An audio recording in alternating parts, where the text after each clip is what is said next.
Ass-kicking elderly people is a genre with surprising legs, and I'm here for it. Getting older can be hard and lonely sometimes, and the elderly deserve their cinema vigilantes. Whether they're franchise juggernauts or standalones, these films often result from the demand for familiar action stars, even if they've ostensibly aged out of that kind of role. And I do think that they're least effective when they try and sidestep or hide the character's age. When they embrace and explore it, however, with sensitivity, insight, and creative solutions to the actor's restrictions and set pieces, I think they can be fantastic. An underrated film from 2009 that really pulls this off is Harry Brown, featuring Michael Caine and directed by Daniel Barber. You should have called an ambulance for the girl.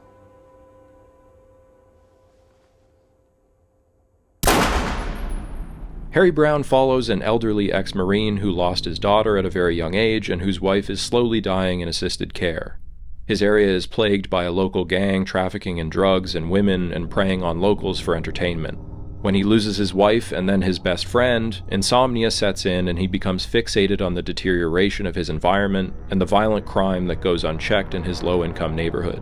These films feel silliest to me when they tread too close to an old man is tired of the loud, obnoxious youth setup, or wish fulfillment for anyone who's ever been too afraid to tell their neighbors to turn the music down. Quiet! Keep it down up there! What did I just say? I'm calling the police! Harry Brown mostly avoids this, though, partially through a 360-degree look at the situation that touches on societal problems with more self-awareness than you might expect. Okay, the one exception would be an unintentionally funny bit where Caine wanders disgusted through a marijuana plantation, but other than that, Emily Mortimer shines in a supporting role as a police detective who sees her department waste valuable time and resources in publicity stunt raids that inflame tensions and accomplish nothing, rather than following up on her promising leads. While then marketing for the film tried to sell it as a thriller like Get Carter, and Caine definitely has some nails moments in it, they're offset by touching vulnerability and humanity. This is one of his best performances, particularly for how it bridges the gap between the plaintive sensitivity of his late career work, in Nolan's films for example, and the badass mean streak of his younger roles. Academy Award nominee Daniel Barber's direction is also fantastic. The eerie score by Martin Phillips, Ruth Barrett, and Pete Tong is used subtly and sparingly, and the urban grit of the film's setting is so palpable you want to shower when it's over. Part of this may be due to the choice to shoot in an abandoned housing estate that was demolished several years later. The realistic violence hits hard, and rarely jumps the shark believability-wise. Harry uses creativity and intelligence to make up for his physical limitations, which results in some very memorable little set pieces. Fuck this.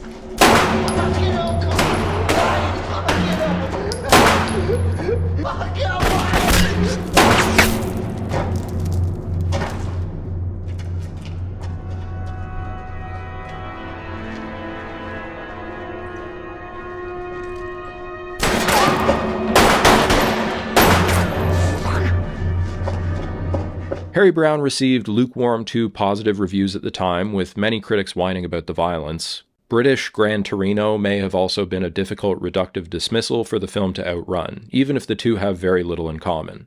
Gran Torino ultimately goes for the heartstrings, and Harry Brown is a chillier, more nihilistic affair.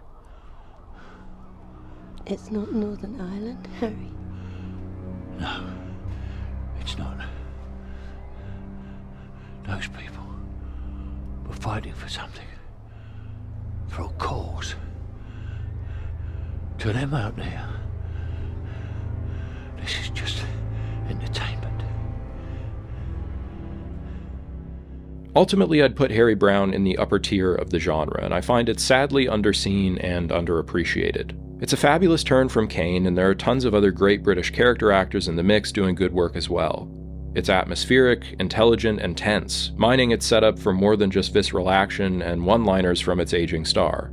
There are a lot of pitfalls to avoid in a vigilante thriller, morality-wise and plausibility-wise. Harry Brown, I'd say, is aware of this, and the artists involved managed to transcend the genre and the material. But what are some of your favorite vigilante films? Let me know in the comments, and thank you for watching.